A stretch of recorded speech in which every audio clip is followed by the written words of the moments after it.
From the beautiful city of Los Angeles, California, we bring you the Gimme 3 podcast.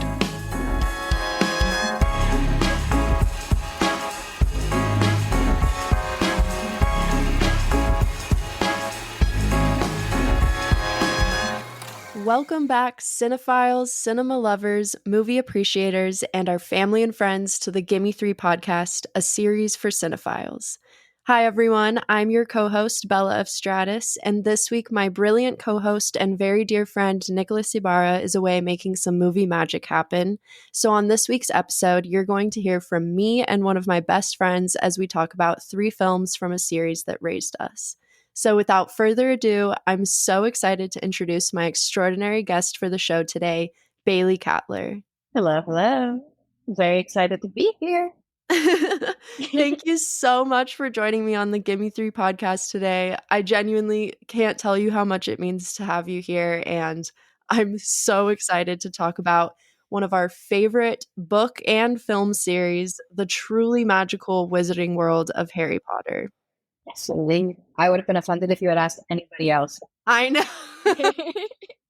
Yeah, so this whole idea came to us last week when we were just talking about the podcast over some drinks, and we realized that this week, July 31st, is Harry Potter's birthday. So not Daniel Radcliffe's, not the book or the movie's release, but literally the character's birthday. July 31st, 1980, making Harry Potter 44 years old today, which is kind of wild to think about. Up there.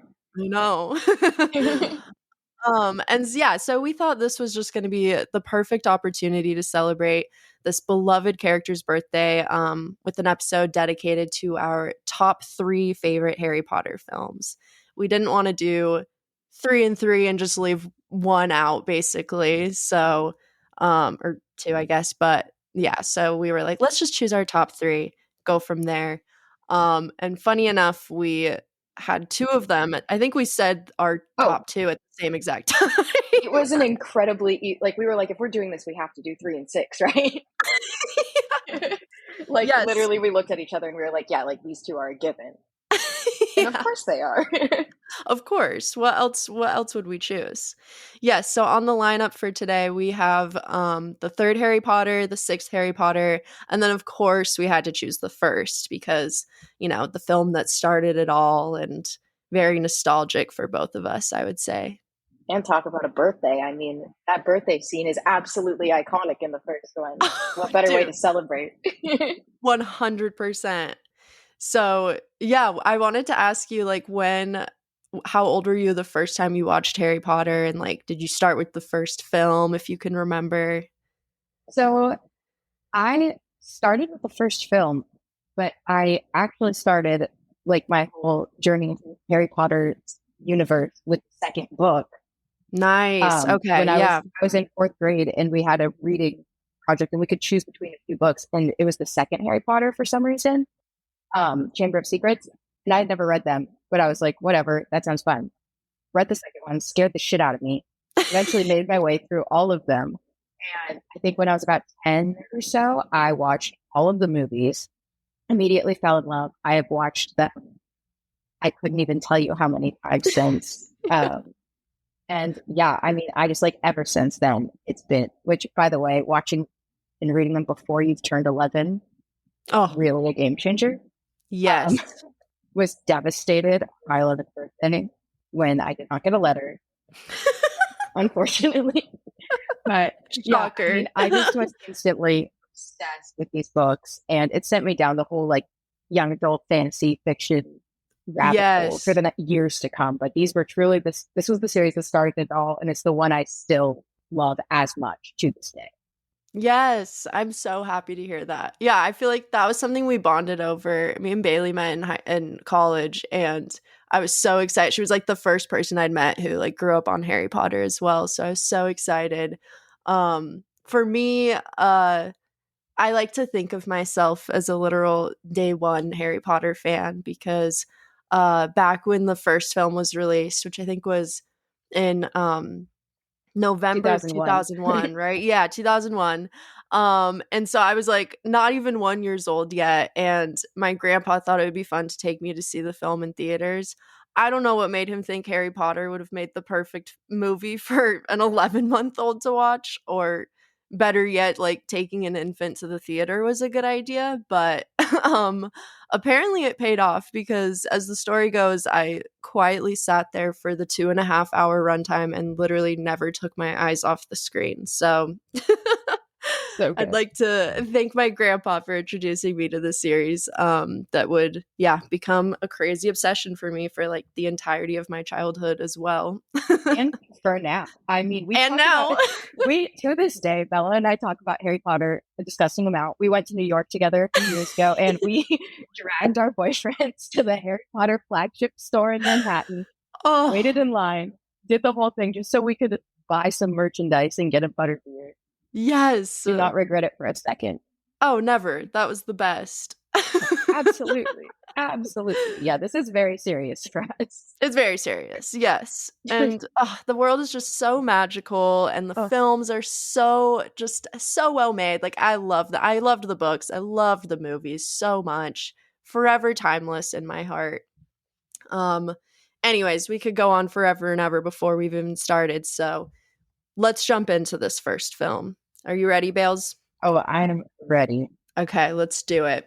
So here we go, back to where it all began in 2001 with Harry Potter and the Sorcerer's Stone, directed by Chris Columbus, the director behind some of the most iconic and beloved American 90s kids films like Home Alone, Mrs. Doubtfire, just to name a few. And this film is the introduction to what I think is some of the best fictional characters and child actors to ever exist. We've got Daniel Radcliffe as the Harry Potter, Emma Watson as Hermione Granger, my favorite, and Rupert Grint as the goofy ass Ron Weasley. The trio that would take us to the very end of the series in 2013. So this first film is, in my opinion, a perfect introduction to Harry and his friends and the wizarding world. Many thanks, of course, to the brilliance of its outstanding production designers, who just really brought the book to life on screen. And so for our listeners who either haven't seen the film or just need a quick recap, I'll just give a brief synopsis. So Harry Potter, an orphan known as the Boy Who Lived, one of the wizarding world's most notable celebrities for having survived the world's most dangerous dark wizard, Lord Voldemort. And this was the same night that Lord Voldemort was destroyed. So he's got this big, crazy history. Raised by his horrible Muggle, non-magic folk, aunt, uncle, and cousin, Harry's life changes on his 11th birthday when he receives an invitation to Hogwarts School of Witchcraft and Wizardry. From there, he discovers the secrets of the world of magic and his dark past.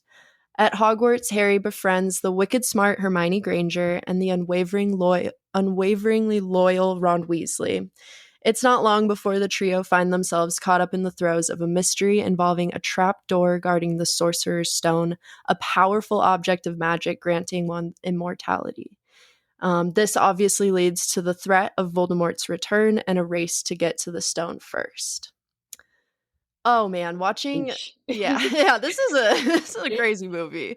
Watching this for like the 100th time was just the absolute best. Like I swear this movie will never get old for me, because there's just so much like nostalgia wrapped up in it, and I could only ever appreciate, love, and adore every single aspect of it. But before I really get into it, I'm gonna see what your thoughts were. What was it like watching this again? And like I feel like for me it was kind of different watching it through like a film lens for the first time, because obviously we're going to discuss it, and before it's usually just like for fun.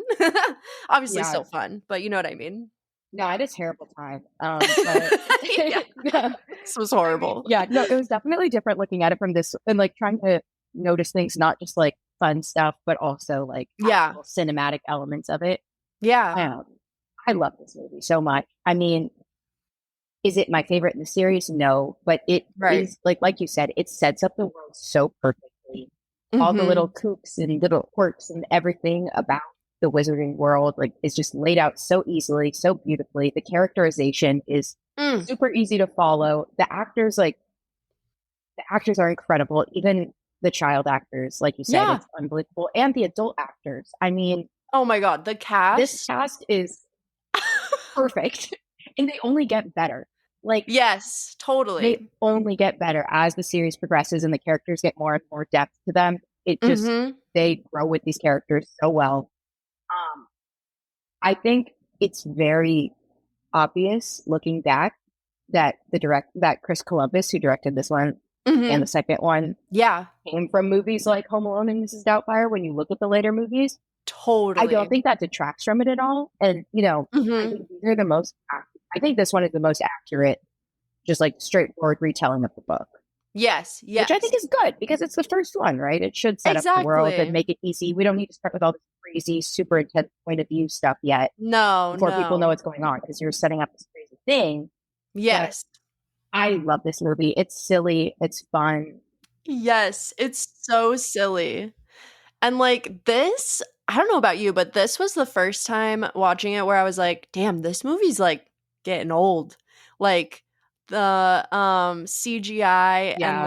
like during Harry's first Quidditch match, like there when he catches the snitch, which is one of my favorite scenes, such a good scene.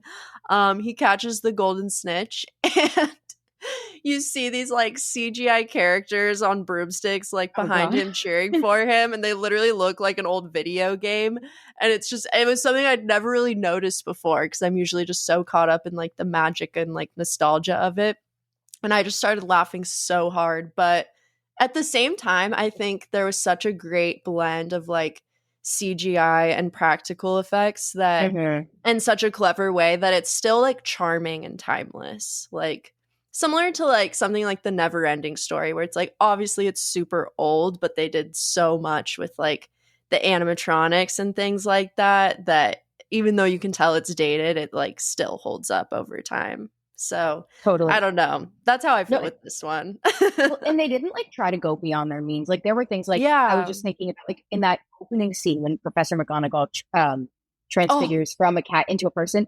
They could have tried to do that and show that transformation and absolutely ripped it. Like that. yes, Looking at it yes. now, like that would have been ridiculous looking back. So it's stuff like Oh that. Like I feel like we don't need to see every single tiny thing, and it makes it a lot more believable. Like I yes. do not even want to know what that technology would have looked like in 2001. No.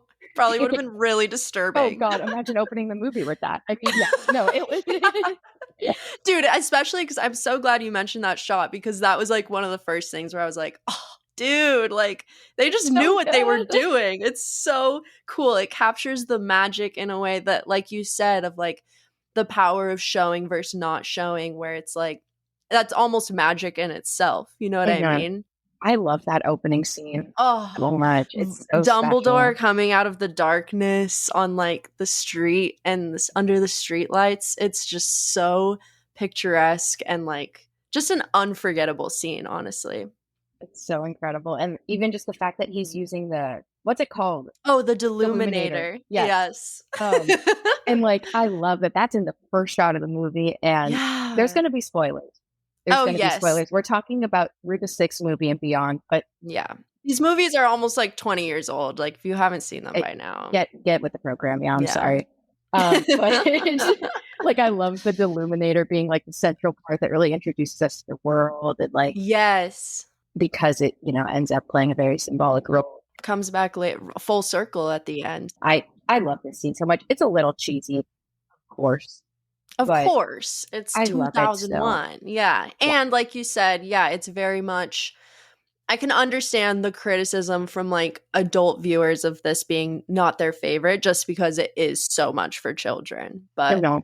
that's what this film was supposed to be because the characters are kids at this point in the film, in the series. So, Yeah, I mean they're literally 11. Like it's not some crazy. Yeah. No, I love this. I think it's still like it's definitely years younger than a lot of yeah. the later movies, but it's still, I mean, how can you not love this movie? Yeah.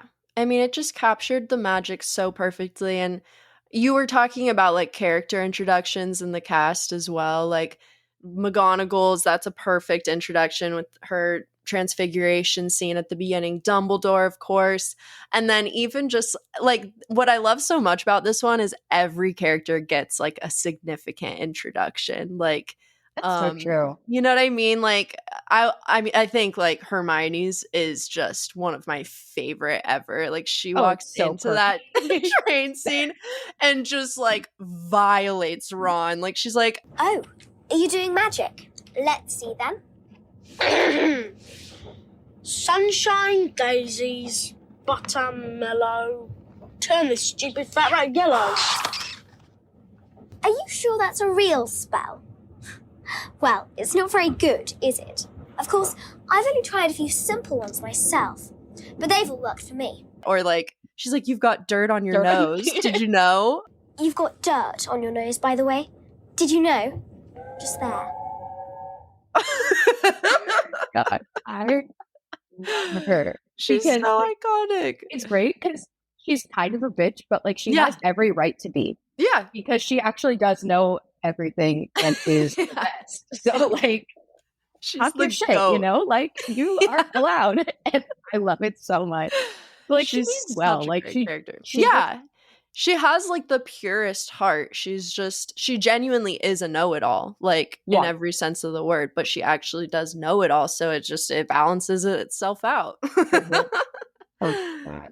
And even like Malfoy and Neville, like our first Neville's introduction to Neville is he's lost his toad. He's so funny when they're that shot when they're walking into the castle and McGonagall's standing there and Trevor is sitting there at the toad on the stairs and he just runs out. Like McGonagall's just giving him this absolute death stare. Like you it's know so he like perfect. shit his pants. Oh my God. I love that scene so much. It just speaks to him. I totally agree. But yeah, so like all these character introductions, and then of course, like that makes me think of the shot right before that scene is the reveal of Hogwarts, which is so unforgettable. Just so good. So magical. Like I think they're like coming in on boats because the first years come in on boats. And I love the way they shoot that scene so much because it's kind of long. Like they really give you all the time to like linger on the whole shape of the castle and all the lights and like all the students' reactions. And it just really conveys like how significant this moment is for everyone. Yeah. I mean, it is like, I know it's stupid and obviously dumb, but like the whole thing just feels so magical. Like, yeah, it really does. As a viewer, and just like you imagine from Harry's perspective, like having never seen, I mean, anything like this. Anything. Like, yeah. you just are instantly sold on the fact that like this is the best magical school in the world. Like, yes. 100%. Like, this is it. This is the spot to be. This school it's gorgeous. You can see the history just looking at like yes, you know, it's like this beautiful Gothic building. Like the design was perfect. I couldn't have imagined it in a better way, honestly. No, it's incredible. We've talked about Hogwarts. I feel like production design is such a big aspect of like this first film. So like that and then Diagon Alley. The way I wanted Diagon Alley to exist in my life, it was like torturous, honestly. That is like one of the most fun scenes. Oh, it's so much fun. And it's such great world building too. Like, you know, just like even not having not read them, I feel like you can just get such a sense of like how fully fleshed out this world is in the books and on the screen, if that makes sense. No, absolutely. And I mean, it's like some of it is confusing, but it's like we're experiencing it through Harry's eyes and we're seeing Harry, you know, who was like, what the hell is all this? Like, you know, even when he's going to buy school supplies, it's like, where on earth do you buy all this shit? Because it's like a cauldron and like an owl. And you're like, he's like, where the hell am I going to buy this? And, you know, we see him enter on this street that is absolutely popping, filled with people, filled with every crazy magical trick in the book. And, you know, Hagrid kind of just like dumps him off. He's like, okay, I'll be back. And like, we're just left to take it all in with him. So much fun. It's so great. That whole set is perfect. Is incredible. Yeah, they did it perfectly. I love how like fun, like old and fun everything is. Like, you know, because it takes place in London, and you see elements of that for sure. Oh, totally.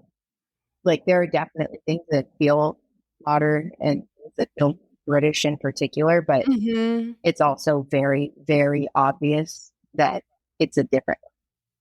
Yeah, exactly. Like it's just the perfect visualization of like a magical world that does exist in the real world but is hidden from the real world, if that makes sense. So I Totally. totally agree with you.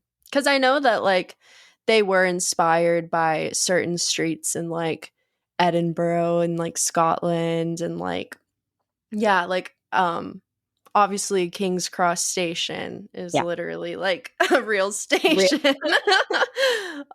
So I love those elements of like real world and surrealism blended into it. It's so much fun. Yeah.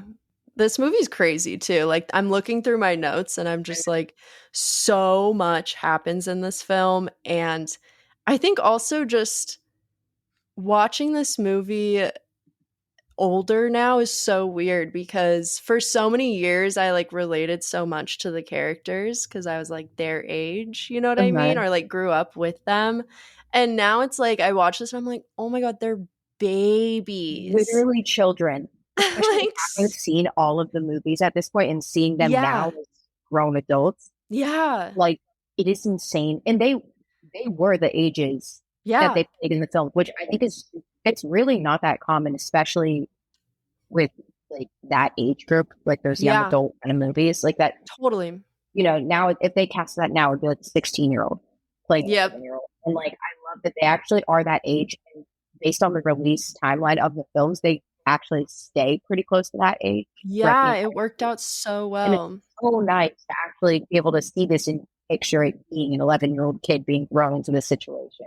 Yes, I totally agree. And like it makes it so much more fun too because you can tell that these kids were having so much fun on set. Like you can feel the energy through their performances and like in those scenes with like all the extras in the Great Hall and like you just feel the energy from beginning to end, and that's what makes it so fantastic to watch.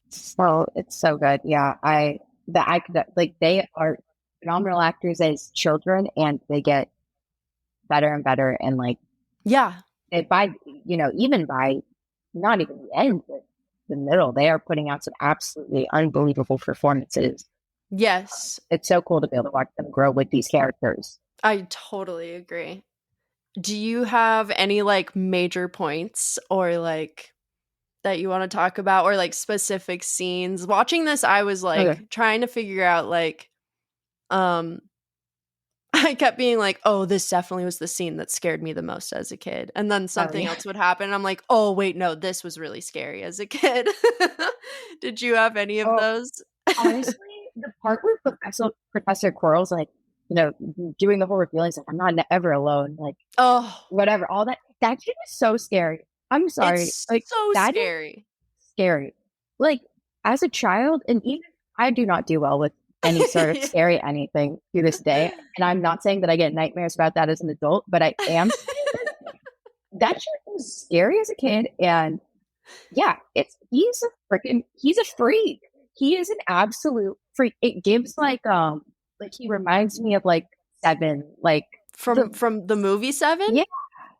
Oh, like Kevin Spacey's character. Yes, the absolute just tweaker, like southern little freak. Like, it's so weird. It's a bummer we don't get to see more of that actor in the later films, because I love watching him just like bubble around and all that, knowing what you know. So good. But I mean, obviously he had to go. But he had to go. Yeah, couldn't stick around long. We cannot talk about this movie without talking about the wizard chest scene. And the iconic, God. Yes, iconic lines, dude, which has become such a meme, and I love it so much. I cannot believe how much of a meme it's become, and it literally kills me, especially having grown up on this, because that is like a quote that I would constantly quote. It's one of the most dramatic scenes in the whole movie, and it's like it's so good. Do you want to stop Snape from getting that stone or not? It's so good. Not me, not Hermione, you. It's so funny too, because like when I was watching this back, I was looking at it and I was like, genuinely, what happens to him? Because like he acts like he's in the most intense pain, but like it literally like does not, like the sword does not hit him. So I was a little confused. Like whatever, and clearly there's some magic. Dramatic. But I was like, genuinely, what happened to you that you're like on the ground, like writhing in pain, with no marks on you? No, yeah, he's good. He's good. He dodged a bullet. Yeah, comedy king. Legendary, absolutely legendary. That was so good. It's become even more iconic over the years, just thanks to the internet. 100%. I think my most quoted line from this movie, because my dad would always quote it because he thought it was the funniest thing ever, and he'd always have me like act it out, is right after Harry, Ron, and Hermione find the three-headed dog Fluffy. And Hermione's like, I'm going to bed before either of you come up with another clever idea to get us killed, or worse, expelled. So iconic. And Ron's like, she really needs to sort out her priorities. I love that line so much. It's just it speaks volumes about Hermione. It's just so funny though, because she still follows them and still does all this crazy shit. And I'm like, like to me, it's like watching these movies, especially at first, it would be easy to think Hermione would be a Ravenclaw. And I think it's moments like that where she's standing up for herself or like helping her friends in these crazy ass situations where you can't argue with the fact that she was meant to be a Gryffindor. Because I definitely think like on the surface, you would think like, okay, smart book. That's smarty pants. That's all, it's really just a side effect of her like being brave enough to pursue information, pursue knowledge, no matter the cost. Courage. And I think that, and that's what makes her a Gryffindor. And it's shit like that where you really realize that. It's so true. Yeah. My final thought that I have to add before we move on is I trace this film back to the reason that Halloween is my favorite holiday, because Hogwarts knows how to do Halloween and holidays, honestly. Halloween and Christmas at Hogwarts. Unreal. Better than anything else. I want to be there for every holiday. And I love the way they like shoot Halloween and like capture it in this film so much. Like we open up, it's like this big overhead shot of like the whole banquet great hall. There's floating jack-o'-lanterns instead of just like candles, and like the ceiling is bewitched to look like a stormy night sky.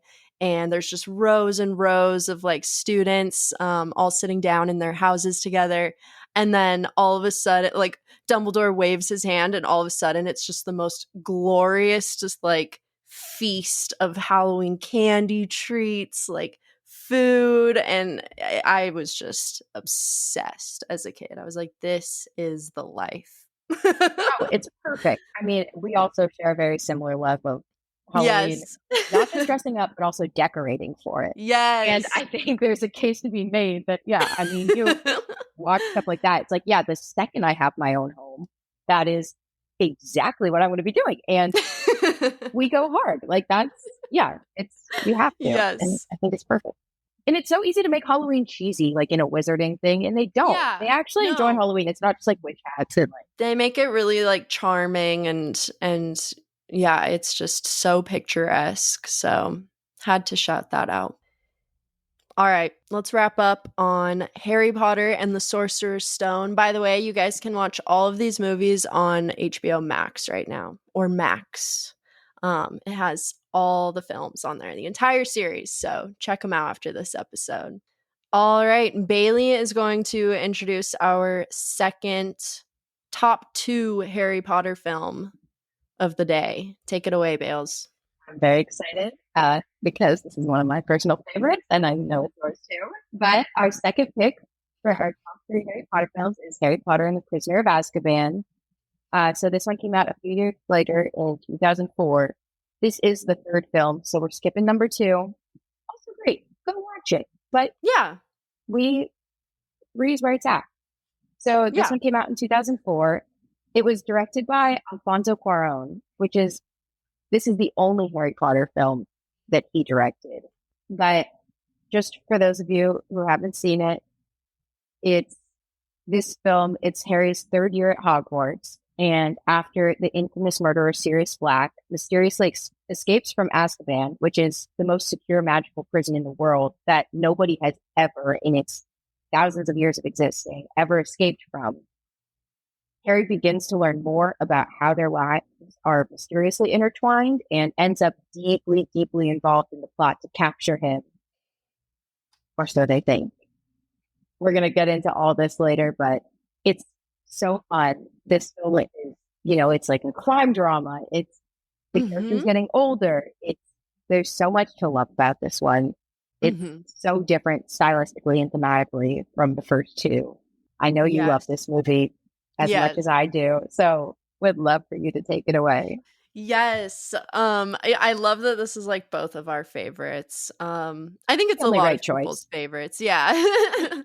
I grew up watching this movie on repeat. So I remember the first time I realized that Alfonso was the director of this, because I was like a teenager at that point, and I was just starting to really like get into film, and I could not believe he directed this. I was just like, but then rewatching it, it made so much sense, because like you were saying, it has such a massively different mood and like tone and just overall visual aesthetic. And in my opinion, I think this is the most visually stunning film in the entirety of the Harry Potter franchise. It's a bold statement, I know, but I just think Alfonso and Michael Saracen, the cinematographer, just did such a beautiful, expert job at introducing like viewers and fans to the truly dark side of the wizarding world. Like, up until this point, it's been a little lighthearted. Obviously, there's still like really scary, dark moments in those first two movies, but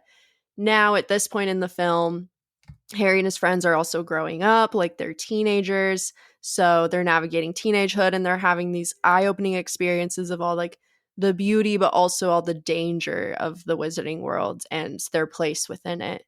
So yeah, I just like, this movie has the most beautiful, gloomy, harrowing color palette. It's like dark greens and blue tones that just, it just flawlessly captures the essence of the film as like the turning point of the series, from the wholesome, nostalgic tales of Harry's childhood to a much more sinister and like haunting perspective of this magical world. Totally. Yeah. I mean, even like the use of shadows in this one. Instantly, you're watching this, and it's night and day. And I mean, it's not quite to the level of nearly grayscale that we see in some of the later films, right? But it's still right away. This is a different situation. I mean, having come out of the Chamber of Secrets, which is in the second film, and obviously is a lot more intense and sinister and more Voldemort heavy. I think coming into this, it's like, we're not playing games. This is what's going on. And right from the jump. But this movie is also, we watched this together. Yeah. This movie is fucking funny.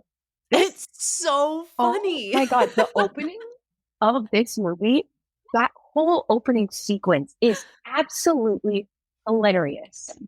With Aunt Marge. Oh my God. Incredible. And the whole, so good. Yes, Aunt Marge being inflated, the night bus. The night bus. One of my favorite scenes in this whole franchise. So good. It's literally the perfect visualization of that scene. It's so insane. And like, it kind of gives you, because I mean, up until now, we really only see like the buttoned up academic side of the wizarding world. And you see this like sketchy bus, like these weird looking figures. And it's like, okay, like all the people who didn't go to Hogwarts, maybe like this is what they got going on. And that's such a good point. It's so dry and so like, yes, every little character in that scene is so weird. It's and so trippy, bizarre. like really pushing the limits of what magical creatures can be in this series. Yeah, it's so true. I had forgotten how dry and goofy this movie is. Like dry was the perfect word for the humor, because a lot of it is dark, so it has to be almost like a dark humor at the same time. But then it also still has to be for kids a little bit. So there's definitely some like lighthearted, silly moments that I just appreciate. I think all of it ridiculous. is so much fun, and it's such a good like balance of it too. It doesn't really like lean one way or the other. It's just like perfect, honestly. Totally. It's a very British style of humor too. I think that's so Yeah. much of it. It's that very dry, almost insulting, like it feels Yeah, very quintessentially British, which it's so I true. love. I think it's great. Yeah, no, I totally agree. And like, um, sorry, not to jump around too much, but you were talking about shadows, and that just made me think of this. One of my favorite shots in the film is like at the very beginning, and it's after all the night bus, but it's when Harry meets up with the Weasleys at the Leaky Cauldron and Hermione and everyone, and Arthur Weasley, Ron's dad, like takes him aside and Young. kind of has a talk with him about Sirius Black and just like what everything that's going on. And it's such a great shot. They're like the camera moves from like the bright side of the Leaky Cauldron to like this darker shadowy spot, and there's like these pillars, and the camera just like keeps backing up as the characters are like walking behind each pillar, like talking to each other, if that makes sense. And they walk past like three pillars, the camera's just always moving, like pulling back as they get closer and closer, and then they get to the final one, and they're like there's shadows on both of their faces, like you can hardly even see Arthur Weasley, and it's right as he says, promise me, Harry, you won't go looking for Black. And Harry says, why would I go looking for someone who wants to kill me? And the camera like rushes in, right, like zooms in on his face in that moment. And it's just such an awesome shot because it like, one, it just looks sick. Like it looks so cool. But two, it like is such a fun moment where it's like, ooh, okay, this is important. Like it's a visual cue even for like kids where you're like, okay, so this is an important moment of like, why would Harry go looking for someone that wants to kill him? That's weird. Something's going on here, you know? Yeah. It like I love cues the that. mystery. So Well, and the I best part really is love that the shot. poster in the background, which Oh, we like. Obviously, one of the things about the Harry Potter world is pictures. yes. Well, like that, there's kind of real characters inside every single picture, and you Mm-hmm. have in the background this giant wanted poster of Sirius Black screaming, Yes. looking absolutely terrifying. So scary. Like while they're talking about why would I go looking for this guy? And Yeah. it's just I love that shot as It well. just I'm so glad you pointed that out too, because it adds so much. Like one thing I noticed is just the how much the camera is always moving in this film. Like I don't know if there's any static shots where it's just like still. It always seems to be kind of like floating or flying or zooming in and out around the characters.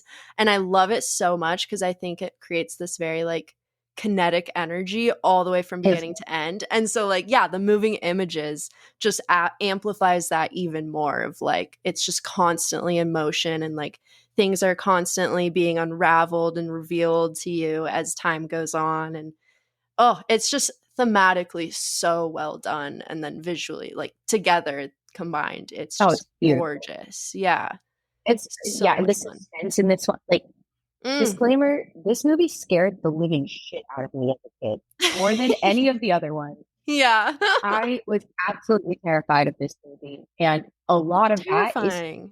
even some of it. It's like it's not. It doesn't have to be that scary, but yeah, the lighting, the sound, everything that goes into it makes it so terrifying. Yeah, and so it's very stressful ominous. to watch. Yeah, it's scary. It's scary. Yeah, it has some of the scariest end scenes, I would say, and then even just like characters and yeah, suspense. Like this is definitely one where there's so much mystery in this one. I'd say this is probably the most mysterious out of all of them. No, I will, because it's almost like a crime drama, like thriller. Yeah, like you're trying to figure out who this guy is, Sirius Black, and what he wants and why he's coming after Harry and all this stuff. And one scene that absolutely I think is so creepy and well done is when Harry gets the Marauders map, and it's like a map that can show every person in Hogwarts, and he's like just strolling about at night, which he's not supposed to do as a student. And he sees Peter Pettigrew on the map, who is this character who we know is supposed to be dead. Sirius Black is in Azkaban for killing him. And he's like, oh, that's odd. And it's just this terrifying moment where he's like, Harry's walking down this corridor, this really dark corridor. He's only lit up by the end of his wand. And we just keep going back from like Harry surrounded by darkness to like his view of the map with Peter Pettigrew's footsteps like slowly getting close, or footprints like slowly getting closer to him. And the music, John Williams score, come on, we have to talk about it. Incredible. Shout out John Williams. Absolutely amazing. Literally the GOAT. Best score. Like best score ever. Like, that was our big claim or hot take of the day, if you will. Yeah, best score. I love best score of all time. I love to hear that. I support it, honestly, especially this third movie. But yeah, so in that moment, the suspense of the score and the cinematography and everything, Harry's acting, like, it's just such a creepy scene. This character is coming right at him, and then we just never see him because he's either invisible or he's actually just a rat. Spoiler alert, he's just a rat, so Harry doesn't see him. But that moment, like, is just so creepy and so well done. I love how they shoot that scene. There's so many just good little. One thing I really love, kind of random, but at the choir when they first get into the Great Hall is doing Macbeth. Yes. So because I mean, you know, like obviously, double toil and trouble. Yes. Yeah. Okay. Yes. Yeah.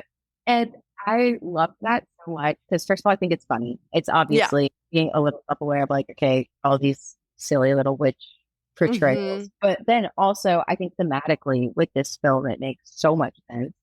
Yeah. Because, you know, the whole thing of Macbeth and like this murder and like going essentially this descent into madness of whether or not it happened and all that. Which, you know, we see Sirius Black like go through all, like become a completely different person. Yeah. From this murder that he didn't do. But I don't know. I love it so much. I thought it was such a good detail. Yes. No, when we were watching that, you pointed that out and I was like, oh my God, I never would have thought of that. Like that is just such a subtle, brilliant detail. So good. Also in that opening scene, which we talked about this as well, every single time those damn kids get into that first meal, Dumbledore gives them a speech about how they're going to die. Like every single movie, it's a different thing. In the first one, you know, it's like, don't go into the third corridor on the whatever the second or something. Yeah. Unless you want to die at like a fiery, painful death. And then this one, it's like, hey, there's a serial killer on the loose. Don't leave the grounds unless you want to die. Literally, every single one is like this, and it's like. It's so funny. It's insane. It's so funny. Yeah. Every single time. It's like a reality check. Like, yeah. And then he's like, let's eat. And it's a glorious banquet. Music museums, vibes are good. And it's like, oh my God. Like, you just told a room full of children. Like, all the ways they're going to die. Potentially die at this school. Yeah.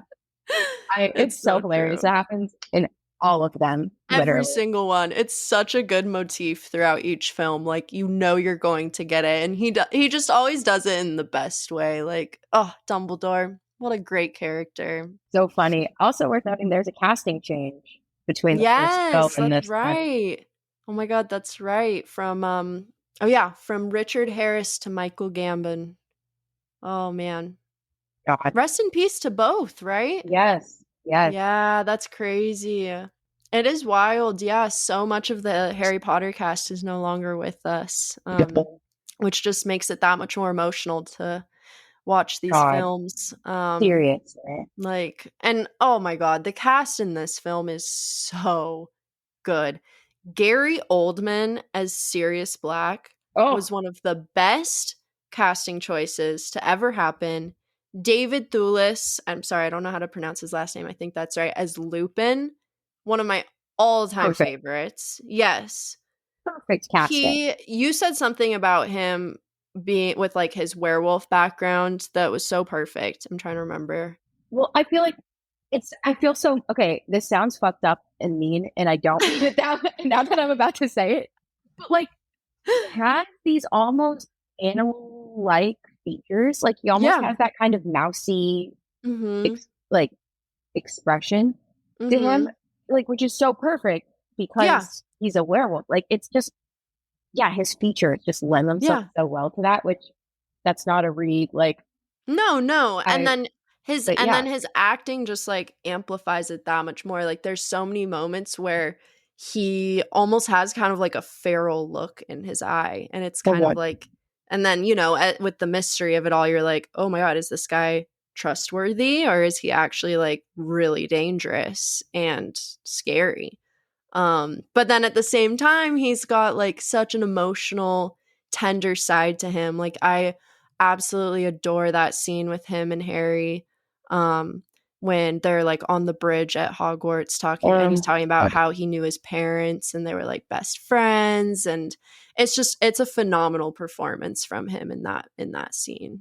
That line about Harry's mom and that part where he talks about, like she knew how to love people, like especially when they didn't love themselves, like especially knowing what he went through and like the pain and trauma of being a werewolf, and just knowing that Lily was always there for him. My freaking heart.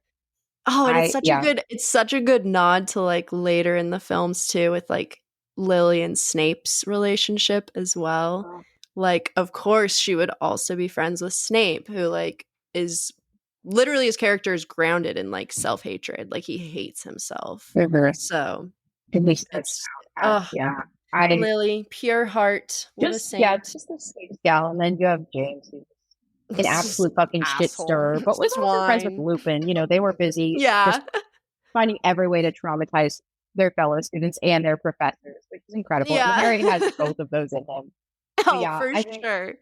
It's so cool to watch these professors and all these characters throughout all the films to recognize Harry and like see so much of their friends in him, and like what a crazy experience that must be for them. Yeah, no, 100%. It's so good. I love those two actors in this film. I think that's a huge reason it's one of my favorites as well, is like it's perfect casting. Their performances are so memorable. Like Sirius Black to this day is one of my favorite characters of all time, and I don't know if anyone else could have portrayed him as well as Gary Oldman. I really don't think so. I think that was just genius. The way you go from being absolutely terrified of him to like 100% like sold on the fact that like this is an innocent man, you're so sympathetic towards him within the same film, in the same scene. In the Shrieking Shack, when you first see him, you're like, holy shit, that scene is terrifying, and he is terrifying. Yeah, he's when he's so sitting scary, screaming, and like, and then minutes later, you're completely sold on the fact that we love him. And it's incredible. Oh, it's so good. And I also we have to talk about the time turner. I don't know. I just have to give props to the director for being able to, I mean, obviously, and like the screenwriter for adapting this to the screen, because I don't know how they did it. I think it would be so difficult to find a way to like translate what the book is to the screen in a way that isn't 5 hours long, because we see this whole end scene and then unravel, and then Harry and Hermione go back in time to fix their mistakes. And so we see that ending twice in the film, still under like 3 hours, I think. And it's just so impressive. They do it so well. They do it in like the way that shots match up, or we get like different angles of things we've already seen. It's just the most, I would love to see like the storyboard if they had one for this, for that whole end sequence, because it's just fascinating to think about the layout of all of those different shots and the editing and how they were planning on like matching it all up together. You know what I mean? It's so well done. And I think especially you appreciate it so much more when it's not your first time watching the film, because then when you're seeing these scenes for the first time, the time stuff gets a little crazy, of course, but when you're watching these scenes back and you'll see like Hermione being like, oh, I thought I saw someone in the woods. And it's her from the, like, you know, you get to see it, having seen these movies more times than I care to admit, like, all the details they threw in earlier that now you get to go back and see those happen and how that. Because like you almost don't even think about those details when they happen, and then they get revealed, and it's like, oh, that's so cool. No, there's so much like vaguely weird shit happening. Like there's so many times throughout the film where Ron's like, where Hermione shows up in a classroom and he's like, how the hell did you get here? Yeah, like, she just appears. Have you been here the whole time? And at the time you're like, okay, he just like, he's always been a little like, yeah, I like that.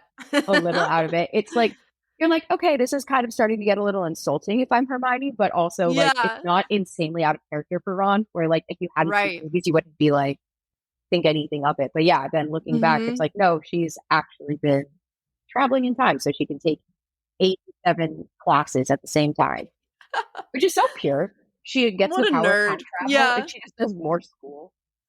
Like she is actually the GOAT. I wish I had that in me.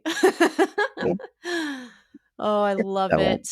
I love this film is just I'm glad we can agree that this is our favorite. This is the best. It's a great story. It's a great kind of standalone film in terms of like there's no Voldemort in this one. It's very much its own thing and a different version of the Wizarding World like you were talking about. And yeah, just if you love cinematography, you got to check out this film. It's gorgeous. Like every single shot is so beautiful, and I think it just really brings the magic and also like the really scary stuff of the Wizarding World to life. It's so good. Yeah, that scene in the Shrieking Shack is perfectly done. Yeah, it really is. The acting, the light, like the scene, this set design, everything about it is so perfectly done. Like things are changing every 10 seconds, and you are actually on the edge of your seat, just trying to figure out who do you believe, what's going on. Yeah. It's oh my god! And good. Timothy Spall as Peter Pettigrew was haunted my nightmares for so many years. Just terrifying creature. Talk about an actor that looks a little bit like an animal. Again, no shade, but no, he was perfectly casted. I mean, some of that obviously is prosthetics. Like in his case in particular, there's a lot of that going on there as well. Yeah. But oh my god, I mean, you see that man for the first time. That is a fucking rat. That is a rat. Symbolically and physically. Like that in is every sense of the word. Yes.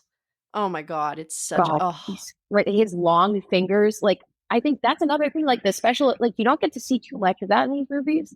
Like, I think his is so like the super long fingers with the nails, and he's like grabbing Harry and like begging him to save him. Oh my god! Like patches of fur on like his head. It's just like because he's been a rat for 12 years, and it's just like it's really disturbing imagery, and that's what makes these movies so amazing is just every tiny detail. Like we're talking so much about cinematography, but then like production design, costume, makeup, special effects, all of it comes together to just fully flesh out this world and like really immerse you in it. It's incredible. I love this movie. Not about it forever. Yeah. Any final thoughts on Prisoner of Azkaban? Oh god.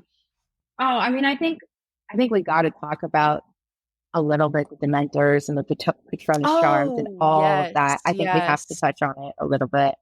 Of course, absolutely. It was so heartbreaking thinking about, when he has to conjure his Patronus for the first time and he's thinking about his happiest memory. And the fact that his happiest memory is something he doesn't even fully remember, and it's just his parents. He's like, I don't even know if it's real. Yeah. That is so fucking sad. And it's just like his life has been so like, God, that just absolutely guts you. Yeah, it almost like gets harder as you get older because it totally does. Because you're like, oh my god, like it just hits you different as an adult to think about what Harry's been through. Like, it's just so painful. God, I know, to think of like a literal, I think he's 13 in this Yeah, movie, like in the happiest thing he can, like that's the happiest he's ever been. And that yeah.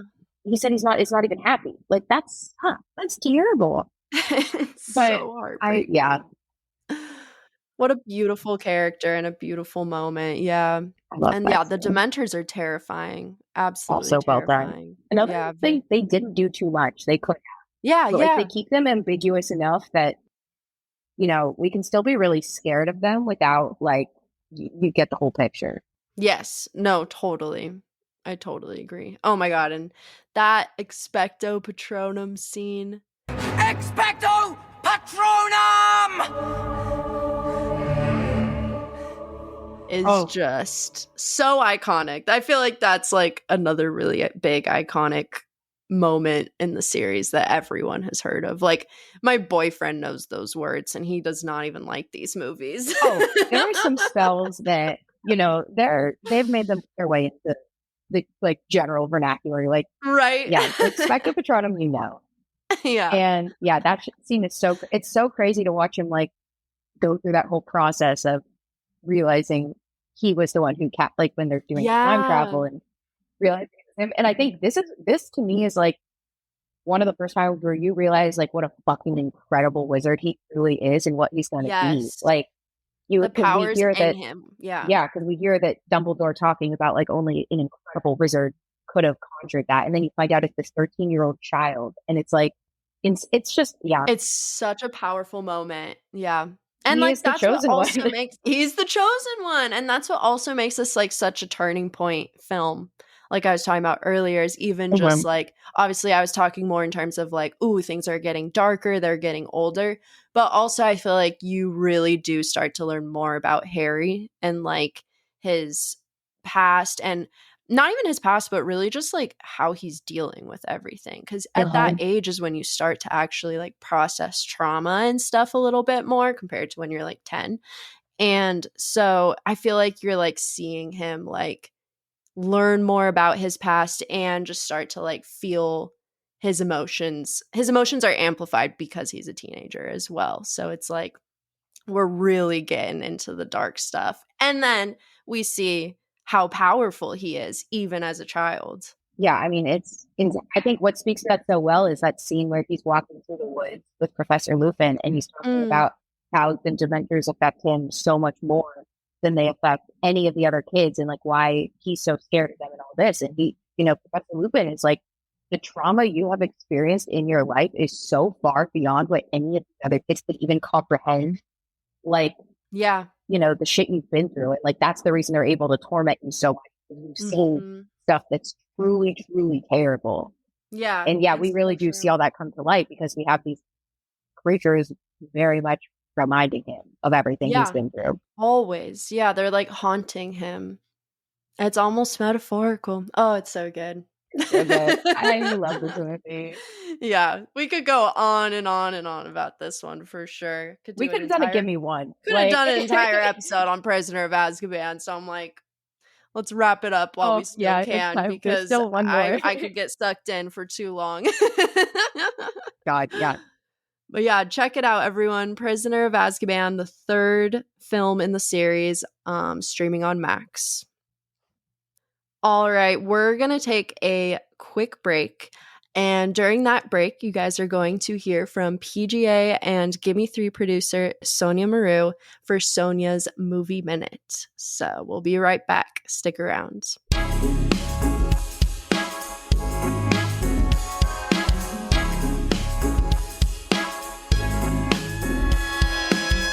Hello, I'm Sonia, and this is my Movie Minute.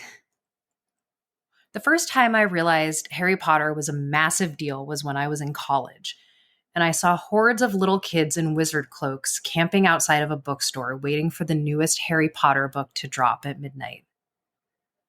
One of the things that really struck me was how those kids were all intently reading the old Harry Potter books while waiting for the new one.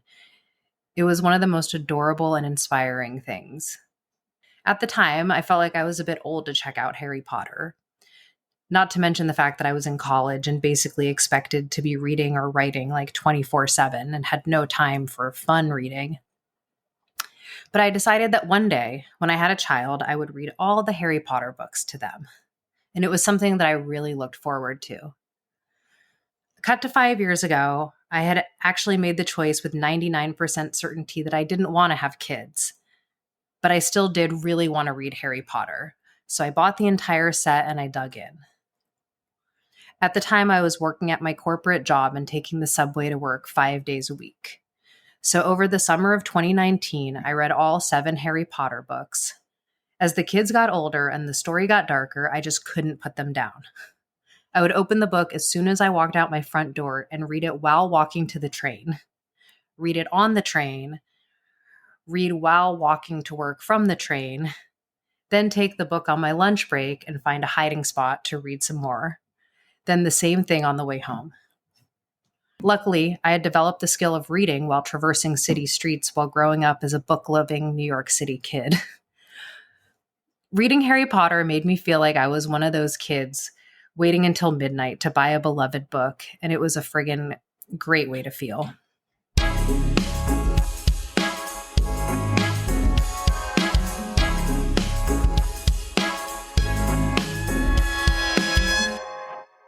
Welcome back, everyone. Welcome to the Gimme 3 podcast. Today, Bailey, Katler, and I have been talking Gimme 3 Harry Potter films. We've picked our top 3, and so far we've discussed the first film, Harry Potter and the Sorcerer's Stone, classic. And then for our second pick, we chose the third film, Prisoner of Azkaban. Phenomenal piece of work. 10 out of 10. Best film. We love it. And now we're going to bring you our third and final Harry Potter film of the day. We've picked the 6th film in the series, Harry Potter and the Half-Blood Prince. This film was released in 2009, and it was directed by David Yates, who actually directed the last 4 films from like the 5th to the very end of the series. So he got lucky in that, because I think before that we had pretty much a different director every year except for Chris Columbus those first 2 years. But for a brief recap for everyone, at this point in the series, both the Wizarding World and the Muggle World are very much in danger after Voldemort's return and rise to power. As Harry, Ron, and Hermione enter their 6th year at Hogwarts, they navigate teenage romance, new professors, and the ever-looming threat of Voldemort and his Death Eater supporters. Under Dumbledore's guidance, Harry must get a memory from an old professor, Professor Slughorn. They're hoping that this memory will reveal the secret behind Voldemort's seemingly immortality. So after joining the professor's class, Harry discovers a potions book belonging to the mysterious Half-Blood Prince, which proves to have invaluable potions and spell tips, keeping him ahead of his classmates throughout the year. The film ends with a dramatic confrontation that completely changes everything and sets the trio up for a race to uncover the secrets needed to destroy Voldemort once and for all. Oh man, what a banger this film is. I think this might be my, it's so hard. I struggle so much to rate these movies, but I think if I had to, this would be my second favorite, because it is just so atmospheric, if that makes sense. Like, Yeah. you can just, it's also just, it has such a dramatic visual like aesthetic. The coloring is so dramatic. It's either like skewed really green, and like the color, I feel like this movie's very green. I don't know about you. I think it's very green, and if there's any color at all, like there are several scenes where I was like, is this in black and white?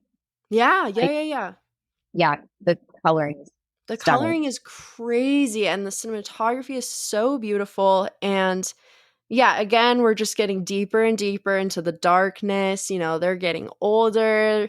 They're learning more and more about each other and Voldemort and the history of the Wizarding World and what they're being set up to do. And it's getting crazy out here in the Wizarding World. So before we dive more into it, Bailey, how was it rewatching The Half-Blood Prince? This movie is so good.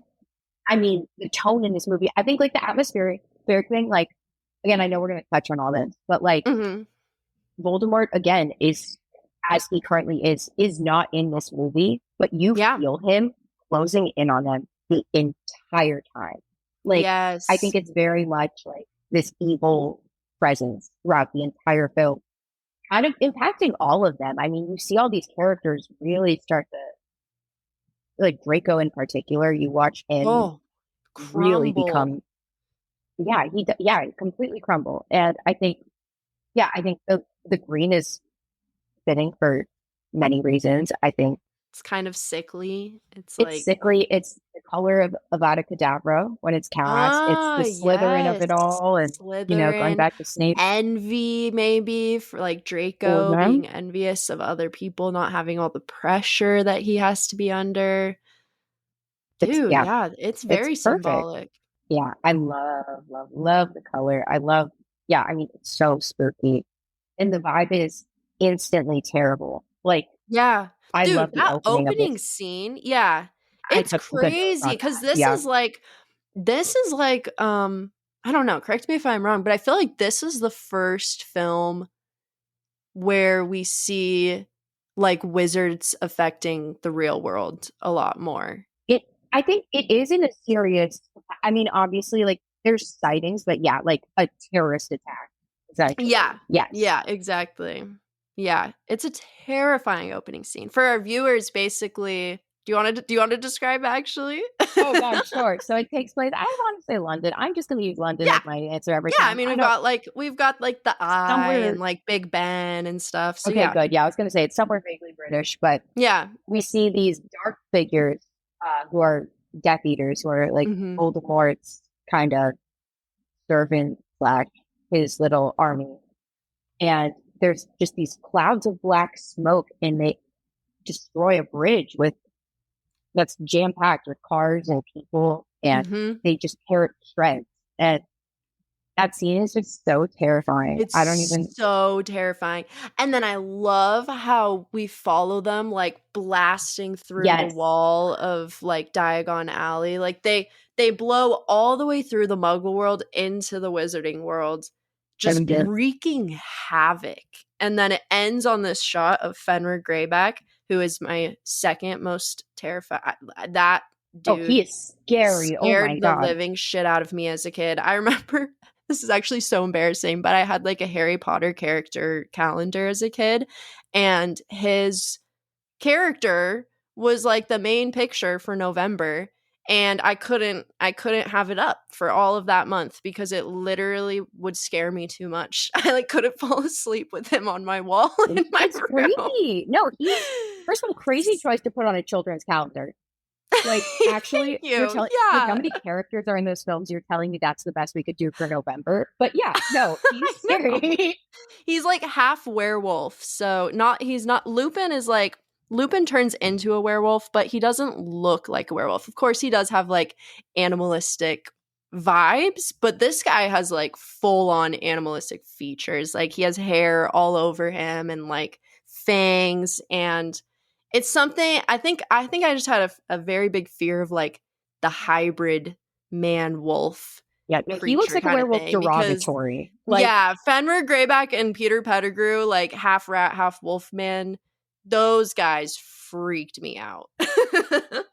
But oh, anyways, yeah, so it's this really just crazy chaotic opening scene that I think perfectly sets the tone for like, okay, shit's getting real this movie. You know what I mean? yeah, it's perfect. It's, yeah. I think I also noticed, I thought, well, I mean, first of all, for the opening scene, if you haven't Yeah. watched 4 and 5, obviously we skipped those, but Right, the right. final, where we leave off is Mm, Sirius Black was just killed, mm. and Harry and Dumbledore are in the Ministry. A bunch of people from the Ministry and the press show up, and that's where Yeah. we leave it. And then so this movie opens up with those press taking all these photos of them. And I thought it was Yes. such a crazy opening. And usually there's a time skip with these films, and I think this scene opens up right after. And I thought it was interesting. It's completely silent almost. I don't think there's any music in those scenes. It's just the light. And I thought it was really interesting how quickly they cut to the title card as well. Like, Yeah, I because thought, usually you know, there's a whole intro. a huge intro, and you cut to this one, it's silent. It's maybe 30 seconds of, you know, the photos and the whatever, and then just title card, and then you jump right into something equally as horrible in vibe. Yeah, And I thought that was yeah, really interesting. Like, right from the get-go, it's just very, very different. And, you know, everyone knows Voldemort exists now, is back, and yeah. It's if you want, it's not very optimistic no, compared to these other films. Like not things are not looking good, and no one really knows what to do. That's kind of the vibe. Everyone's just like, shit, what are we good enough. gonna do? Um yeah, No doubt. it's so creepy, and I love that kind of thing. So I really love this film. And I gotta say, I also love seeing more of like Ron and Hermione's romance Yes. a little bit, even though they're not like really romantic with each other, but I guess kind of like the passive aggressive romance that they have going on in this film. They're so awkward. I love it. And it feels They're so right. And it's the same with Harry and Ginny. And I love it because it's yeah, like these yeah. kids are 16. Yep. Like, they do not know how to talk to each other. And it is so No. funny to watch, especially like Yes. getting older and looking back and remembering being that age. Like, Oh my god. they are so weird to each other. Like everything is so awkward and embarrassing. So funny. I'm like, I mean, the toothpaste scene, which Oh. obviously comes back around late. So we have this whole scene where Ron wipes toothpaste off of Hermione's mouth, and Mhm. later Hermione's identifying potions in class, and she talks about how this really strong love potion smells like whatever you're attracted to or desire. And she makes note that it smells like toothpaste to her. And I was just like, Oh, it's so cute. that absolutely kills me every single Yeah. time.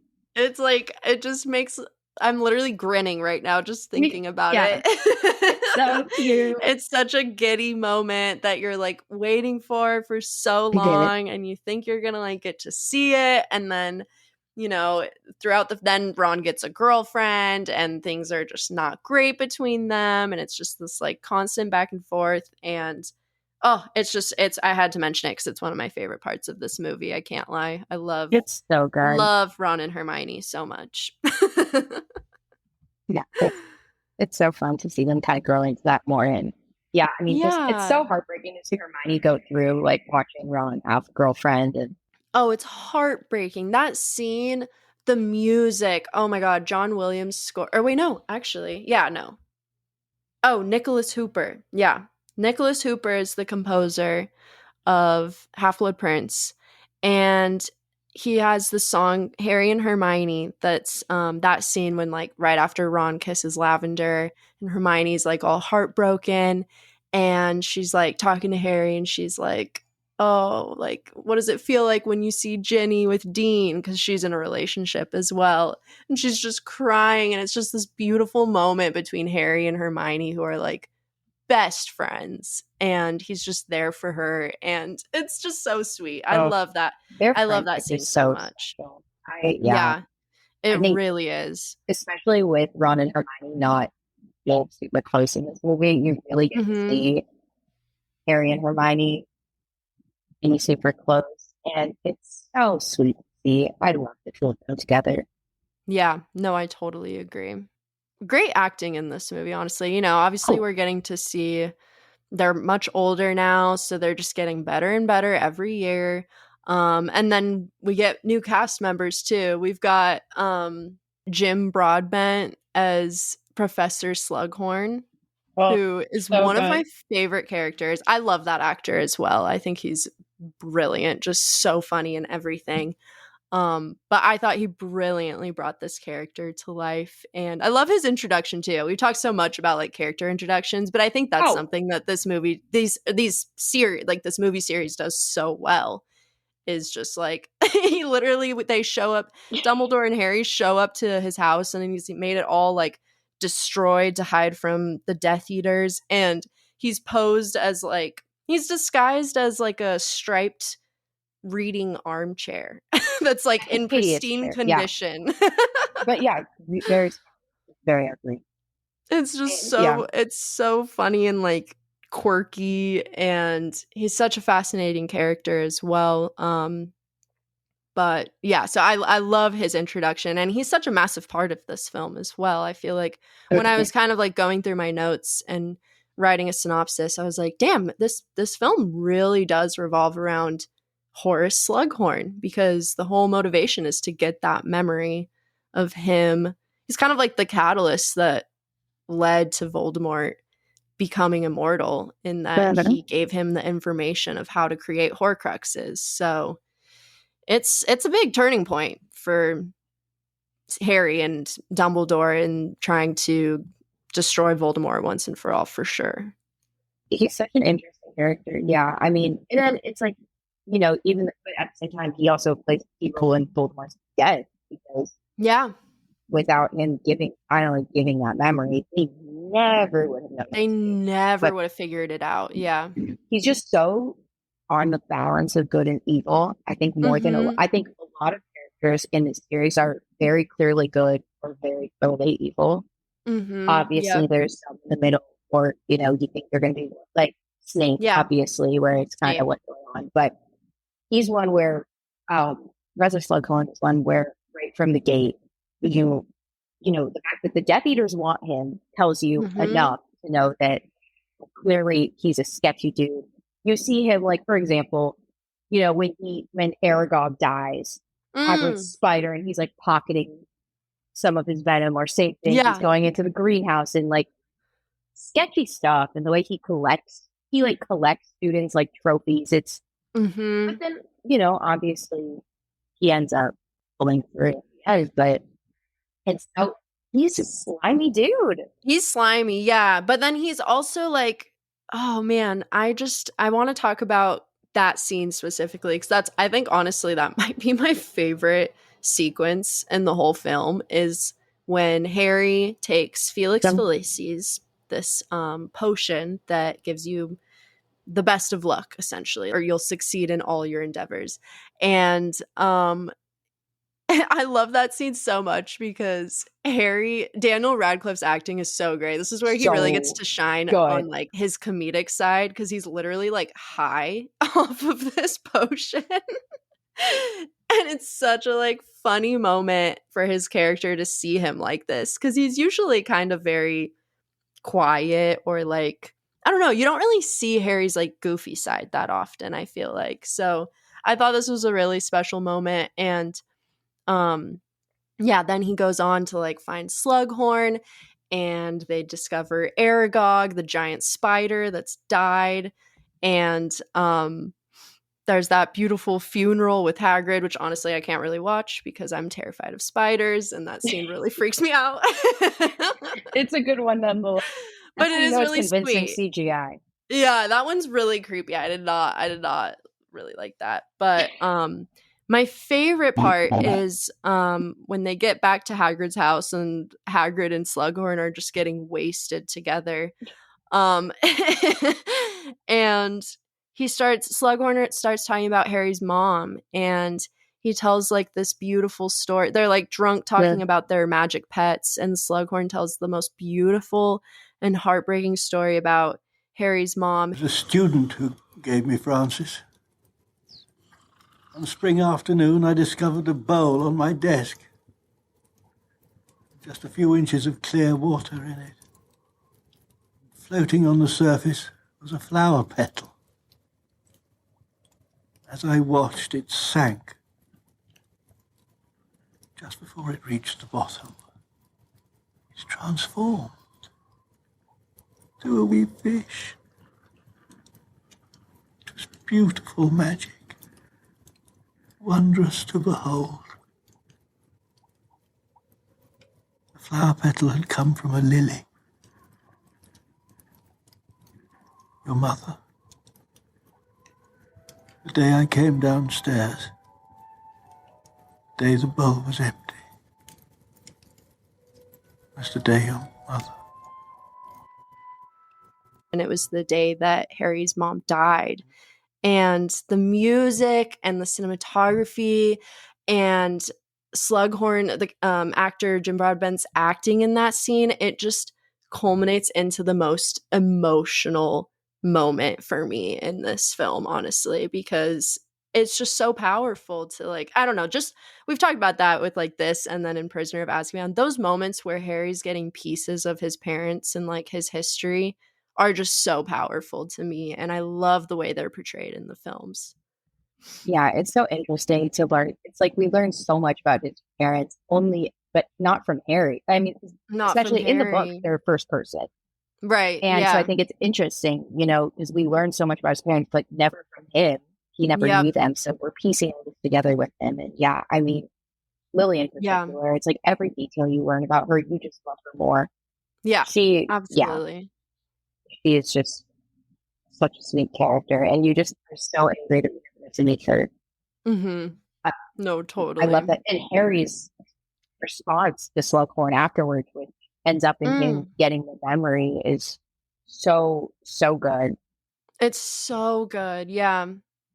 I'm also like, I think it's so interesting. Yeah, we were talking about coloring and you were talking about like grayscale, and I had forgotten how much it is like that, especially in those scenes like the flashbacks, memories, and the pensieve. They're literally like black and white, but they're also not. I don't even know what kind of filter they used on it, but it looks so creepy and just unsettling and just really adds to the like gothic mood and tone of this film. Yeah, everything's so muted. It's just like depressing to look. Like, It is. It's a very depressing film. it's so murky. And I think what I love is that the one thing that is always bright and always intense is the spells. And I think especially with the amount of violence and like cruel spells that are used in this one, I love how much the scene, the bathroom fight when it's with Harry and Draco. It's, you see Draco really struggling. He's been given the task of killing Dumbledore. Yeah. And you can see his parents are both very close to Voldemort, but you can see Draco's still not 100% sold. And you're watching him just melt down in the bathroom, dealing with it. And he and Harry get into this fight, and Harry cast a spell that was in the potion book from the Half-Blood Prince, and the blood in that scene. That whole scene is pretty much black and white, and then you see Draco lying in his pool of water and just the bright red. So vibrant. Yeah. It's horrifying. That's a horrifying scene. And like you can feel watching that, I was like, I literally feel what Harry's feeling. Like I know that his heart just sunk into his stomach when he saw the effects of that spell. And yeah, it's terrifying. And you feel bad for, it's like, you have Draco looking like with the pale hair and the white on the shirt. Yeah. Like, and even like his arms are spread, like, he's like sprawled out on the floor. Yeah, it's horrible. He looks so like innocent, and like he's a kid, and it's crazy. Yeah. Like it's a really violent moment. He's been tasked with, and knowing he's working, albeit kind of indirectly, for the most evil wizard in the world. And like you remember, like this is a 16-year-old kid being asked to kill the most powerful wizard to ever exist. Yeah. That's such a crazy weight to have on your shoulders, especially knowing that if he doesn't do it, he could die, or his parents will, disown him or die as well. Like, it's just, his acting, Tom Felton's acting in this movie is perfection. I'm so glad you mentioned it. Yeah, because throughout all the other films, he's just perfect at being the little like shit stirrer a little bit. Like he's mean, but he's not necessarily malicious in these previous movies. But this one is like he has such a horrible task ahead of him, but you just can feel how much it's eating him alive. Like he's almost like a shell of who he was. It's so sad. God, yeah, there's so many good scenes. And it's long, like, and you can see him, just breaking down and terrified. And I mean, obviously, it culminates in that final scene of this movie, which is incredible. I just think his acting is truly so remarkable in this one. I think his might be my favorite performance in this movie. Just do hate Draco so much. He's such a little racist little shit. Yeah. And like, yeah, all of a sudden, even though he's doing something so terrible, like, yeah, you just feel so bad. And you You just feel remember for he's him a because he kid. doesn't have an option. Like, No, he's he never doesn't. had an option in his life. And that's like so unfair. And Harry kind of, I feel like, realizes that a little bit later on as well for Draco. They're both the chosen ones in very different ways. Very true. Very, very true. It's interesting because, yeah, in the beginning, you feel like he kind of knows in those initial movies, like even in the first movie, he knows he's evil. And when they talk about Voldemort or evil wizards, he's kind of smirking. And then when Yeah. he's actually confronted with the reality of what working with Voldemort entails, it's like, oh shit, It's like, you know, this is maybe not that cool. I don't want this. Yeah. Oh, Yes, God. he's definitely, it's really cool to see Tom Felton get to like shine as an actor in this film. Just- More so than the others, for sure. But, so much at this one. Every scene is like I know, it's magical. so good. I mean, I think we have to talk about the cave scene. Oh my Which, God, yes. when I was watching this by myself as a grown-ass adult, I found myself like looking away a little bit. This scene is scary. It's so so fucked up. scary. One of the most screwed up, Yeah. really awful scenes in the entire series, and terrifying.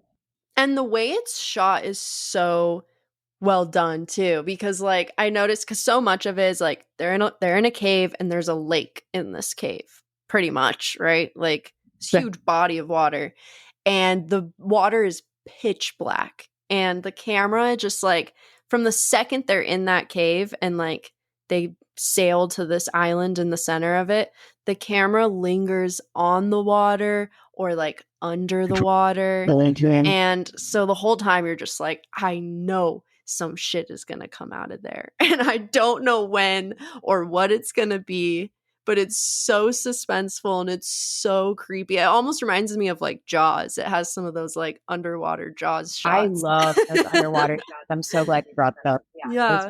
It's so, because you feel like, and then obviously you're stressed out about that. And then that moment between Harry and Dumbledore is it's horrible. So messed up. It's so horrible to think that those are his last moments with him. And so true. When you see him like that, and it's just, again, stellar acting. Oh my God, Michael Gambon. Yeah. Like to see Dumbledore in shambles, it begging shakes for you to death. your core. Like, in so much pain that he is begging to be killed. It's horrifying. Yeah. And you can only imagine what he's going through. And poor Harry's like 16 dealing with this. I love that. Yeah, it just breaks my heart to think about that being. Yeah, that scene is so terrifying and powerful. And then obviously when they do come out of the water, it's terrifying.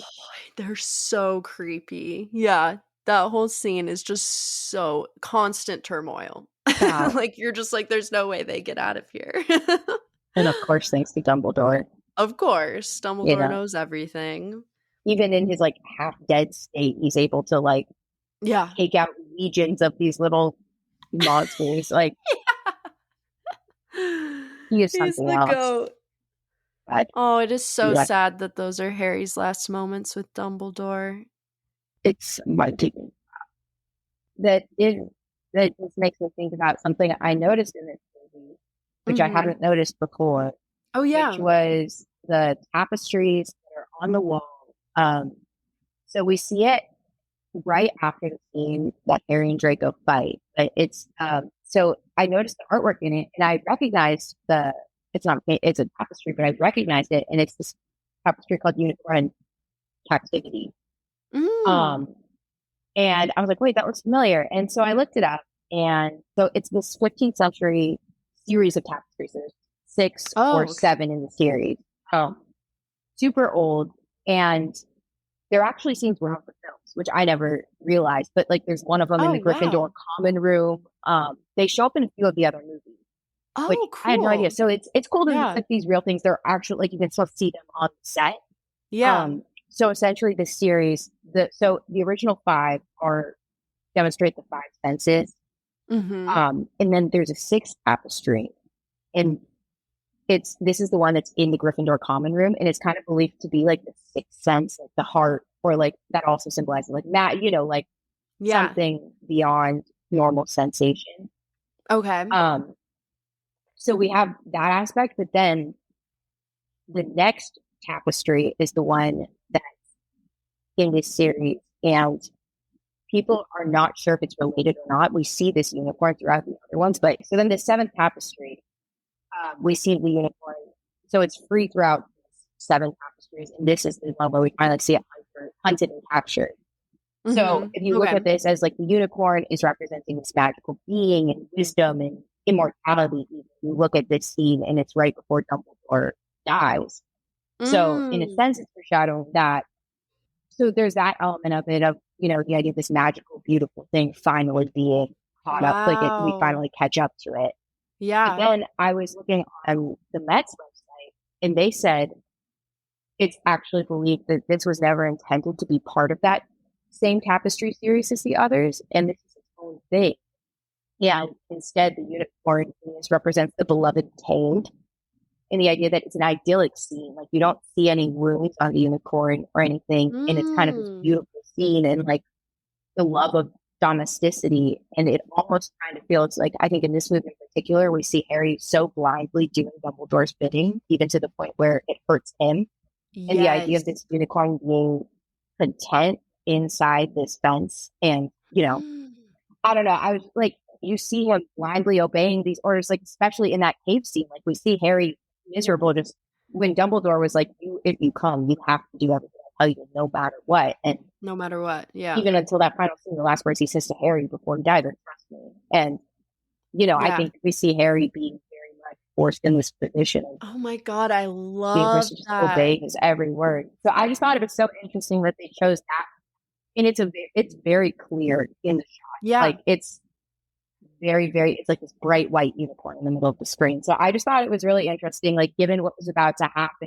Like, I'm obsessed with that. Yeah. So I don't know which meaning you want to take from it, but I mean, it's so symbolic of hope, like the fact of like the hunt and capture of Dumbledore, and at the same time, like this forced like servitude of Harry, this like special, magical, amazing character. I don't know. I thought that was really interesting. That's so cool. I love that. Oh my god, that's actually so cool. Because like, I never would have noticed that, because I always just assumed that everything I'm looking at in here is like fantasy based and like fictional. So it's so cool that they incorporated something that's genuinely from like history, like art history. I was very surprised by that. And upon reading more, I was like, wow, this is actually crazy. Because I mean, it was a very intentional choice. I think, it's cool to look back and know that they were also in the other films as well. But I think that's choice, amazing. Like, when and where this one happens, I think it's so cool. I just thought it was so cool. As an art history nerd, I thought it was so cool. No, that's amazing. I love that. Oh man, these movies are so good. I feel like we gotta talk about like even just the final shot and like final thoughts on this film. I just love I mean, it's so much of this is all like CGI, so honestly, take it with a grain of salt, cinephiles, whatever. I don't care. I love the end of this movie so much. It's like just this beautiful scenery of the view from like the Hogwarts Tower, like the highest tower of Hogwarts. I think it might be from like Dumbledore's office or something. Yeah, they were in the astronomy tower, right? Where he was. Yeah, the astronomy tower. Yeah. And it's the it's the trio. And they've just lost Dumbledore. Everything has changed. Everything's about to be crazy. They don't know if they're coming back to Hogwarts next year. And Harry is just looking out over the horizon, and he says, I never realized how beautiful this place was. And right at that moment, Fox the Phoenix like flies overhead and does this like mourning cry for like, because he just lost Dumbledore, and that's like his boy. That was like his soulmate, and just flying over Hogwarts. And it's such a powerful, like, emotional moment of just like, you know, it's beautiful, but it's heartbreaking at the same time. You know what I mean? It's so, yeah. I mean, I like, they definitely had the choice to leave it on that scene of Dumbledore dying. Yeah, it They could very have well could ended have. very And grim and dark. Yeah. I love that they added this scene. It's not so like warm and fuzzy enough that you're like, real, like, you know Yeah. what it's not so much that it's like jarring, but it's enough that like you don't just feel like if they had ended on that Oh, shot, like that scene, I mean, that would be that would bummer. not bode well with me. Yeah, because that scene is so. I just remember bawling my eyes out to that as a kid, and even to this day, it gets me every time.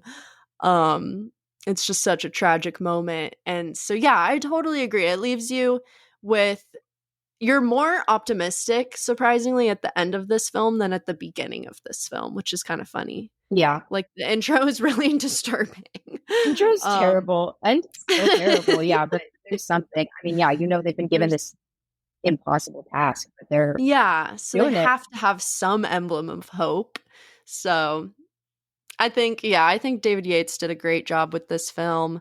I think he did a great job with the rest of the series as well, but I just the like we were saying, just the atmosphere and the visuals and the acting in this film, it makes it such a memorable one, so we had to choose it.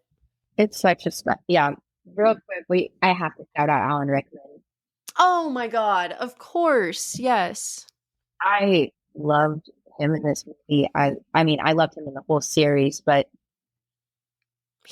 this is like his movie too, because this is like, you know, this is where you're like, is he good or is he bad? Mm-hmm. And then you still don't know. You have no idea. Yeah. And I mean, you watch him Dumbledore. Like it's God. And but you can also like see the pain, like when they're walking through Hogwarts afterwards, like the look on his face is just like he's trying to hold it back, but you can just see him just like absolutely about to lose it. God, he was incredible in this one. He's so good in this movie because, to be honest, even though like obviously as a reader we know that he is the Half-Blood Prince, and by the end of it he reveals that briefly, that this book that Harry had was his, and so there's just so many moments where they kind of just show him briefly, and it's almost like it's almost like a little visual cue to like, here's the answer, but you're not going to know it until the end of the film. And then you're going to be like, oh, that's why his character popped up so much, even though he's not necessarily doing that much, if that makes sense. So like, even one thing I noticed that was pretty crazy is that I had never really noticed is when Harry and Draco are fighting and Harry uses the Sectum Sempra, or is that what it is? Yeah. The Sectum Sempra spell. And Snape finds him, and that's like his spell from his book. And he kind of gives a look at Harry that's like, he looks at Harry like he's afraid of him for the first time. Yeah. And also like, that's what you kind of see at first. You're like, oh, he's scared of him. But behind that is like, how the hell did you know this spell? Like, he's like, where did you get this? And it's just such a good moment. And Alan Rickman is just one of the greatest actors to ever live. And no one else could have portrayed Snape as good as him. His work in this whole series is, especially in the later ones, is so just perfectly embodied the character. And am I correct in saying that he didn't know, Alan Rickman didn't know? No, he didn't know the outcome of his character. So he's playing this, and because he didn't read the books, right? And so he's the seventh one, I guess, wasn't out at this point, or had just barely came out after they finished filming. So, which is just such a testament to his performance as well. Like it just seems that he just fully understood the character and almost had the foresight to know that something was coming more for Snape, you know? So good. Oh, shout out Alan Rickman. Love him till the day I die. Just one of my all-time favorites. So good. All right. Any final thoughts on Half-Blood Prince? I just love these movies. Oh, one note I did leave that I would just like to read for the group. If Luna Lovegood has no fans, I'm done. That's my last note. I love her. Dude, she's the best. Yeah, we couldn't get through this without I mentioning had to Luna. give the shout out. That is truly all that needs to be said. One of the greatest characters fucking to ever best. do it. Yep. Anything from you? honestly, ditto. Like I love her so much, and I love all these characters so much. I love Harry Potter. I'm so glad that we got to talk about these together, and it was so much fun to watch these through like a film perspective as well. Like I'm excited to do it again. I can't lie. I know. I want to watch all the ones that we didn't watch. Yeah. No, 100%. I know. I need to revisit the 4th and the 5th again. So, and we chose these 3 because they're our favorites, but we love all of them. They're all great. I think, these also, they do reflect some of the more serious turning points. Yeah. And, but go watch all of them. If you haven't, they're awesome. All of them are the best. Yeah. They're all streaming on HBO Max right now. So if you have a Max subscription, it's Harry Potter's birthday on the 31st. Could do a marathon. Let us know what you guys think. I'm really excited to hear what everyone thinks of this episode. Bailey, thank you so much for joining me on the podcast. It was genuinely an honor to have you here. So excited to be here. I love the podcast. I love Harry Potter. Happy to be here. Oh, good. I'm glad. And thank you so much to our listeners for tuning into this episode. We hope you guys enjoyed. If you love the Gimme 3 podcast and you'd like to support us, here are 2 simple ways. One is automatic downloads. So on Spotify, you can subscribe to our show, click the settings wheel, and then toggle on auto download episodes. This really helps us boost our reach and then also allows you to listen to us anytime, anywhere. You can also subscribe to our Patreon for just $5 a month. You can access bonus episodes, spoiler-free movie recommendations, and so much more. We have another episode coming your way this week. Click the support the show or Patreon links in the episode description below. Shout out to all our listeners, all our subscribers. Your support means the world to us. You guys can also follow us on Instagram at Gimme3Podcast. That's GIMME, spell out 3 podcast. Let us know what you think of the Harry Potter films. Drop your 3 favorites. We would love to know. Tell us what house you are. Yeah, tell us what house you are. Tell us your favorite characters. Tell us everything. You guys can also text us through the link in the episode description if you want.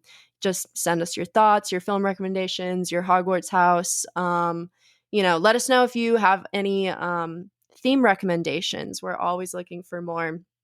Alrighty, Bailey, would you like to tell our listeners where they can find you on the socials? Sure, yeah. If you want to duke it out over Harry Potter with me, slide into my DMs on Instagram. It's B and then Bailey, Bailey, Katler, Katler.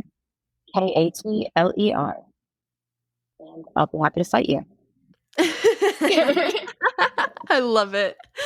And you can find me on Instagram at Portrait of a Cinephile or on Letterboxd at B Efstratis. Anyways, thank you so much again, Bales. Thank you, listeners, for joining us on the Gimme 3 podcast, and we'll see you all at the movies.